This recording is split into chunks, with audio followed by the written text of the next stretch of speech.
Oh, I'm out looking at the crops and it's forcing me to scratch my head. Pumpkins not too bad. I let them go a little bit because it's just a lot of growth, and sometimes I sit there and I'm looking at it and I think, just let them do what they've got to do. We may end up with about 20 pumpkins. Don't know.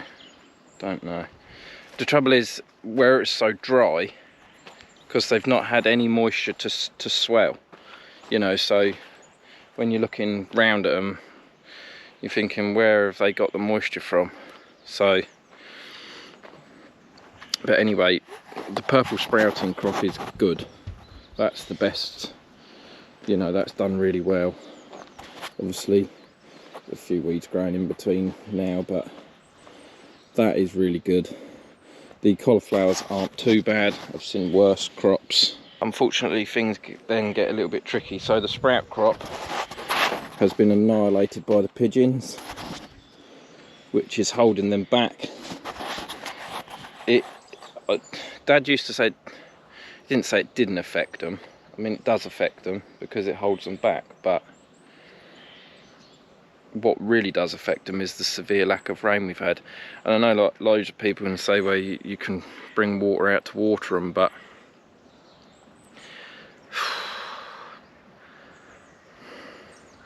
that was a never-ending job in that sunshine. So there's the sprouts. The leeks have not really survived the drought conditions, which I'm not surprised. I mean, they have. They're there. There's some here. You know, they are there. But obviously they've not swollen. And when you get further this way, some have just, you know, some are just like literally no good at all. They're not gonna make it. That's not the worst though. The worst is the wallflowers. As expected, like there's the wallflower crop. I know what you're saying, where are they? When you come out here and you plant over 1,000 wallflowers by hand, and the weather and everything is completely against you. I mean, I'm looking at it and I'm thinking, do you know what, some of them have actually pulled through quite well, but it's not great. These ones are good. Them ones are good. They'll all be sold. I planted them a lot earlier. Probably that's the way forward now, I think. You know, I look back at the videos when I planted them. That's the easiest thing, isn't it? So them ones are good. Probably take this fence down for so long because the rabbits won't really touch the wallflowers, and what they do touch are the sprouts. Really, the pigeons have already attacked. So not great. Not a complete total disaster, but not great. A few decisions will have to be made on how we progress. So we're going to have a bit of a change of tactics today, because I'm thinking it's bank holiday this coming weekend, and although the campsite that we supply has not been able to have any wood, not been able to have any fires, we have thought it might be better to split what we've got in the shed on the splitter, which means the processor and the processor, which I've been processing it into the dumper and tipping it in the shed, that will probably have a morning off this morning. I did well yesterday. I managed to get a couple of dumpers done in about an hour and a half, so to me I thought that was quite good. So yeah, that's the change of tack. I think you've got to, when you own a business, you've got to look, especially like a supply, where you're supplying stuff, you've got to look towards the future and look at like potentially what could happen. For years we've been trying to get a big stock up and a big thing up, but because of the nursery and because of everything else we do, we just don't solely do wood. We get some stock up, but not all, so it's we sort of have to, like now, plan ahead. Do I think that the campsite will want logs this weekend? No, I don't. Do I think there's a potential that they might want logs? Yes, I do, and it's the potential that, you know, I don't want to be going in on Friday getting a message, could I rush down with some logs, and not having any. So, you know, we're going to get that wood cut, get it split, and get it bagged maybe. Don't know, depends how spontaneous we feel.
For those of you on my Facebook, you would have seen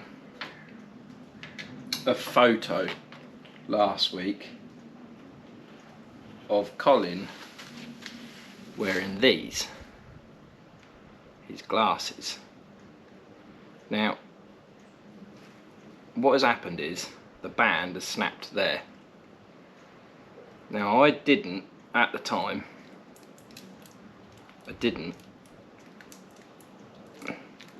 look, see, he's put sellotape on there to hold that stick to that. I didn't take a film of repairing these, which I guess is to the detriment of this channel.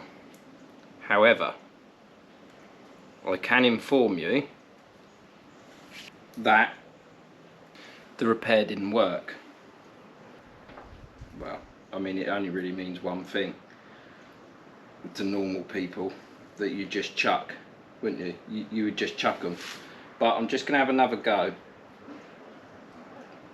One final go. Right. The trouble is with the band on these glasses,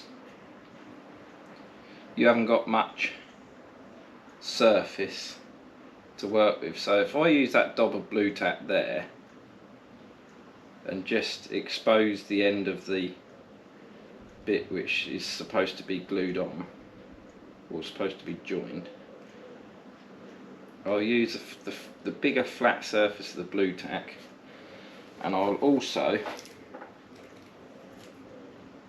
expose this. I honestly, people in Colin's position, please, You know, he's not poor. He's not poor at all. Please, go and get a new pair of glasses, because he reads every day, and I just think buying a new pair would be so much better for him. But you know, he likes this pair, so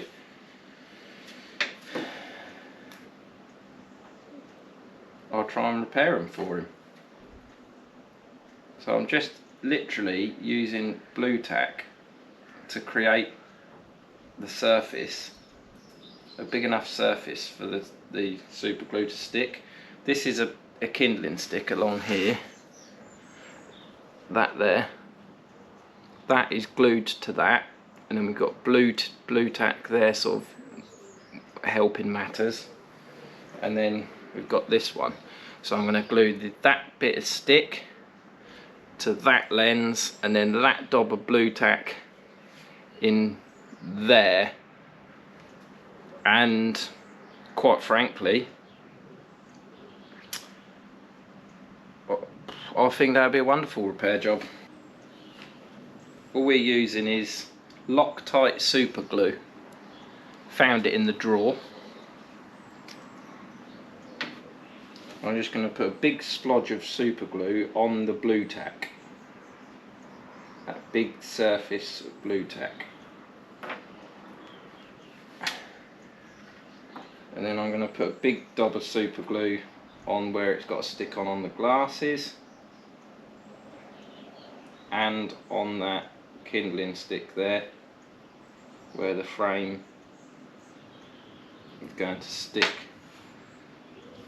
Right, is the moment. I think they're a bit tight on his head, he was moaning about, so by repairing them like this using blue tack, I'll sod it. I truly believe that we can sort of extend them a little bit. Christ, I've got super glue on his lens now. I mean, he said to me, as long as they're level, he don't mind what they look like. Well, I said, well, I can sort that out for you, Colin, no trouble at all. I think this might be one repair too far. How he sees through them anyway, I have no idea. This isn't going to work this time. I'm afraid to say I'm going to have to deliver the bad news to him. Can't believe he put sellotape around them to try and hold them together. I mean, it's just... it's like we're stuck in the Stone Age. Like sellotape to hold your glasses together, ain't it? It's just, who does that? Well, you know, at least use a bit of blue tack. But, you know, God loves a tryer.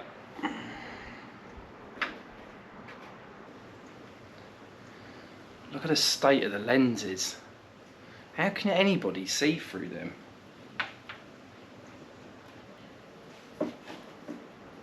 We'll leave that there.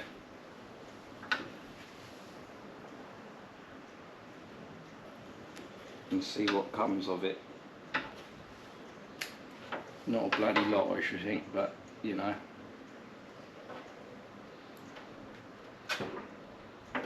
When he said to me the glasses had given up, I thought,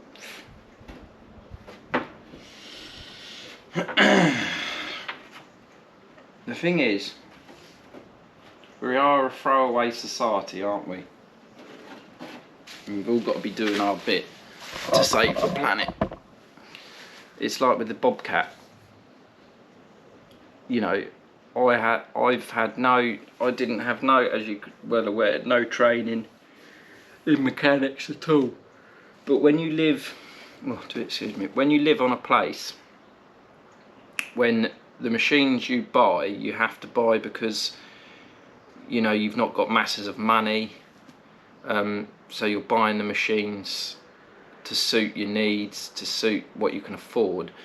You have to learn very quickly to repair them. You know, you can't keep paying for mechanics to come in to do it, because it costs a fortune, and machines will break down all the time. They will have teething trouble because what you ask them, what you put in the machine, asking them to do, it puts stress on all the different mechanical parts. So the Bobcat, it's well over 50 years old, and if you do not know how to repair it, then don't worry. Just think, why would an engine not work? First thing, fuel or battery power, the first two things to check. And that's how I learned. Obviously Dad knew what he knew, but he was the same as me. He never had any training or anything. You just watch other people. And I think it's a very true saying that you will never learn something unless you admit that you don't know it. And that's what I think a lot of the time. People cannot admit that they don't know something. But why not? Just admit, I don't know how to do mechanics. Quite frankly, I probably don't even care the right way to do it.